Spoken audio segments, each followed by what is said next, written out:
हमारे साथ अरुण हर्ष जुड़ रहे हैं जोधपुर से और कोटा से हिमांशु हमारे साथ हैं।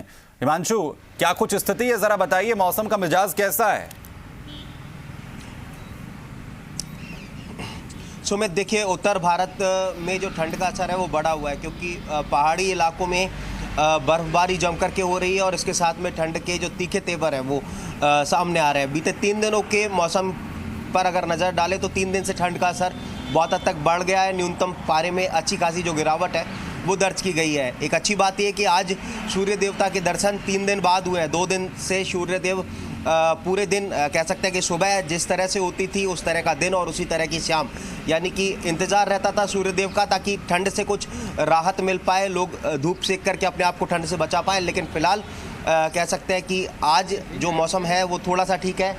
किशोर सागर तालाब की तस्वीरें आपको दिखाते हैं। यहाँ पर आपको हल्की हल्की जो धुंध है वो नज़र आएगी। ये सिटी हाट है, सिटी पॉइंट है। खूबसूरत नज़ारा होता है। लोगों के दिन की शुरुआत अमूमन यहीं से होती है। मॉर्निंग वॉक लोगों की अक्सर कोटा किशोर सागर तालाब के सराउंडिंग होती है और ऐसे में कह सकते हैं कि फ़िलहाल जो लोग ठंड से बचाव के लिए गर्म कपड़ों का सहारा ले रहे हैं, अलाव का सहारा, जो सड़क किनारे जो लोग हैं वो अलाव का सहारा लेते हुए नज़र आते हैं। तो कह सकते हैं कि बीते 3 दिन से ठंड का असर बढ़ा है। और इसके साथ में आपको न्यूनतम पारे की बात करें तो कोटा में न्यूनतम पारा 8 से 10 डिग्री के आसपास पहुंच गया है। और ये जो गिरावट है वो 3 दिन से दर्ज की गई है, क्योंकि लगातार, जैसा कि हमने बताया, कि पहाड़ी इलाकों में जो बर्फबारी है वो लगातार हो रही है और बर्फबारी का असर उत्तर भारत में है और वो ठंड पर है। और ठंड के जो तीखे और इसका जो असर है सीधे तौर पर मैदानी इलाकों में देखने को मिल रहा है। मानशो, बने रहे हमारे साथ अरुण भी। अरुण, क्योंकि हम उत्तर भारत के ज्यादातर इलाकों में देख रहे हैं,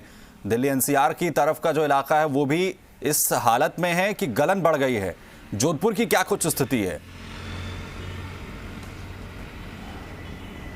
बिल्कुल सुमित, जोधपुर भी सर्दी से अछूता नहीं है। पिछले 2 दिनों से जिस तरह से शीतलहर चल रही है और जो हवाएं चल रही है वो जोधपुर के और आसपास के पूरे इलाके को, लोगों को झंझोर कर रख दिया है। और जिस तरह से लोग सर्दी से अब अलाव का सहारा ले रहे हैं, वहीं खेतों में जो रखवाली करने वाले किसान हैं वो रात को अलाव जलाकर खेत की रखवाली कर रहे हैं। उसके अलावा जिस तरह से मौसम में बदलाव आया पिछले 2 दिनों से, जो 10 डिग्री के करीब से जो है तापमान सुबह जल्दी का और रात का पहुंच चुका है, यानी कि रात के तापमान में और दिन के तापमान में कोई फर्क नज़र नहीं आ रहा है। और जिस तरह से अब ये सर्दी बढ़ रही है, आने वाले 2 से 3 दिनों में आप देख सकते हैं, ये सड़कें हम दिखाने चाहेंगे, सर्दी का असर सड़कों पर दिखाई दे रहा है। लोग जो है भले ही घर से नहीं निकले लेकिन सड़कें सुनी है, क्योंकि ऑफिस जाने का टाइम हो चुका है, लेकिन अभी भी सड़कें सुनी दिख रही है। तो इससे अंदाज़ा लगाया जा सकता है कि जिस तरह से सर्दी का असर है वो जोधपुर में भी देखने को मिल रहा है। सुमित, बिल्कुल, यानी कि जो सर्दी के तेवर हैं वो पूरी तरीके से तीखे इस वक्त नजर आ रहे हैं। पहाड़ों पर बर्फबारी हो रही है, सैलानी उसका आनंद ले रहे हैं, लेकिन मैदानी इलाकों में इससे गलन बढ़ गई है। सर्दी जो है वो लगातार अपने तेवर